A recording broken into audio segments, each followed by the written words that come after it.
eu não sei se a história vai ficar muito contente com a forma como reagimos. Estivemos sempre muito preocupados, porque nos inquéritos que realizámos, verificámos que os portugueses, mesmo os doentes cardíacos, tinham mais medo da pandemia do que da sua própria doença. Digamos, o que é um absurdo.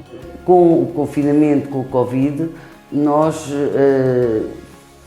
somos apanhados em fases muito mais tardias da maior parte dos cancros. Nós tentámos apoiar as pessoas sempre numa perspectiva de dar o máximo de informação para que conseguissem não só perceber que às vezes é maior o risco de atrasar as terapêuticas do que aquilo que seria, por exemplo, uma deslocação em segurança ao hospital. No início da pandemia, em abril, maio, em que ocorreu um fenómeno que é uma coisa difícil de compreender, mas as unidades coronárias dos hospitais ficaram vazias. Estes tempos foram particularmente duros, antes de mais nada porque os serviços de saúde, inclusive, por exemplo, a própria reabilitação, depois de um período esteve parada completamente e depois retomou, mas foi retomando, digamos assim. Todo o processo de acesso aos cuidados de saúde, já antes da pandemia, era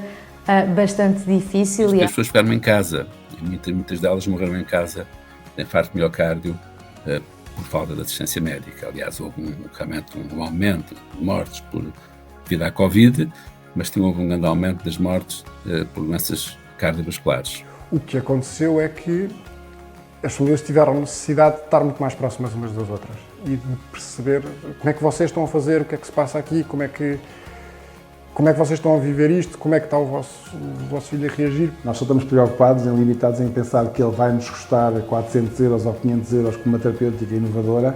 Não estamos a perceber quais é que são as consequências de pessoas relativamente jovens deixarem de ser produtivas, deixarem de ter uma vida perfeitamente normal como poderiam ter, passarem a vida a ter atendimentos em serviços de urgência, ter taxas de internamento que em Portugal a asma ainda é uma causa muito importante, com custos muito importantes, e uma mortalidade que, apesar de ser baixa, até tem vindo a subir nos últimos anos. Muitas pessoas também com medo de irem ao ginecologista ou ao médico de família e também os acessos mais entupidos, não é?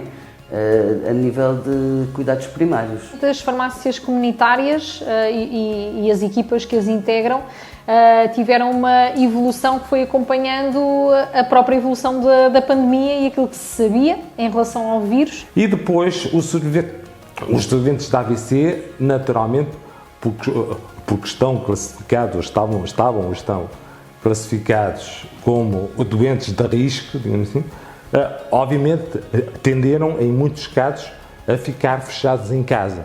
A atividade médica, nomeadamente a atividade médica estatal, praticamente concentrou-se apenas na área da Covid. O que nós sentimos, e se calhar não sei se é justo ou não, é que as coisas fecharam, agora salve-se quem puder. Organizem-se. Forçosamente as pessoas dirigiam-se às farmácias e, portanto, o farmacêutico e as equipas das farmácias foram forçadas quase que a adaptar-se constantemente para poderem proporcionar esse apoio à população. Eu estou convencida, inclusivamente, que houve muitas mulheres a morrer de cancro ginecológico sem o saberem, sem serem diagnosticadas, porque se morre, não é? Posso lhe dizer que tenho números que em 2020 foram diagnosticadas 561 mulheres com cancro dos ovários, e dessas 561, 408 morreram. Que nós notamos que a pandemia veio acrescentar muita demência às pessoas idosas. Que entramos aqui numa cultura de sobrevivência em que o mais fraco foi de facto mais esquecido. Houve um agravar da situação decididamente, e isso é um assunto que eu penso que é uma lacuna do nosso país, porque nós não temos medidas estruturadas para a saúde mental em Portugal. Nos cuidados de saúde primários tem que entrar a vertente da saúde mental, ponto. Acho que ninguém conseguiu responder a isto da forma como gostaria, parece-me. Tentamos digitalizar algumas das nossas respostas, dos nossos projetos. Rapidamente percebemos que isso não era a solução mais eficiente para os nossos públicos, e isto é uma das coisas que eu acho que todos devemos repensar na saída desta pandemia, que é rapidamente as pessoas organizaram-se para entender a digitalização como uma resposta para a impossibilidade das pessoas estarem juntas, E nós rapidamente percebemos que isso não ia resolver o problema e não resolveu de facto, porque a digitalização continua a deixar muitas pessoas de fora, particularmente as pessoas que nós apoiamos, que são pessoas de um norte rural, mais velhas, com algumas limitações cognitivas e com muito pouco suporte familiar. Aprendemos muito com toda a situação. Existiram coisas más, mas também aqui muitas oportunidades.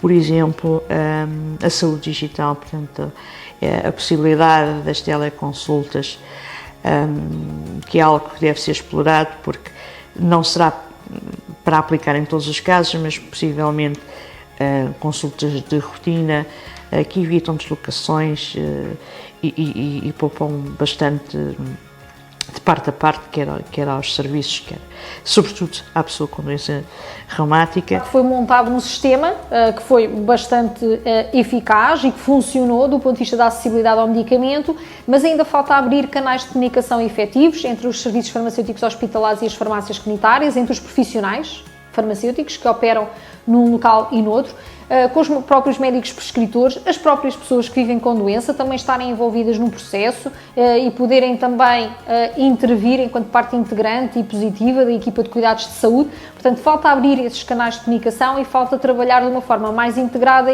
e eventualmente mais efetiva. A pandemia permitiu reflexão, a pandemia permitiu perceber que se queremos outros resultados temos que ter outro desenho.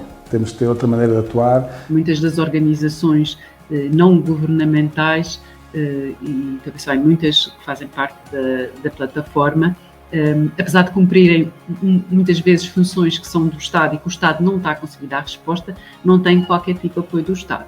Por exemplo, este é o caso da APSI. A APSI não tem qualquer tipo de apoio do Estado.